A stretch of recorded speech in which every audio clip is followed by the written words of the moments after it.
আবারও মা হয়েছেন চিত্রনায়িকা শবনম বুবলি। মা হওয়ার খবর নিশ্চিত করেছেন বুবলি নিজেই। জানালেন 11 মে কন্যা সন্তানের মা হয়েছেন তিনি। মেয়ের নাম রেখেছেন শার্লিন খান।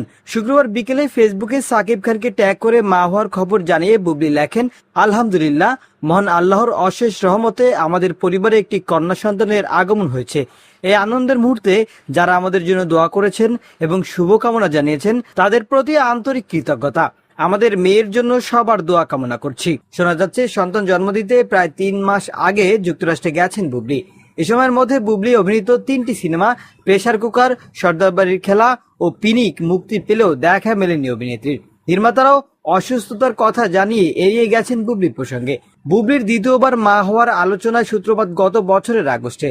সে সময় যুক্তরাষ্ট্রে ছুটি কাটাতে গিয়েছিলেন বুবলি। সেখান থেকে বেশ কয়েকটি ছবি শেয়ার করেন এই নায়িকা। ছবিতে দেখা যায় সাকিব খান ও ছেলে বীরকে নিয়ে যুক্তরাষ্ট্রের বিভিন্ন জায়গা ঘুরে বেড়াচ্ছেন বুবলি। দেশে ফেরার পর থেকে শুরু হয় তার মা হওয়ার গুঞ্জন।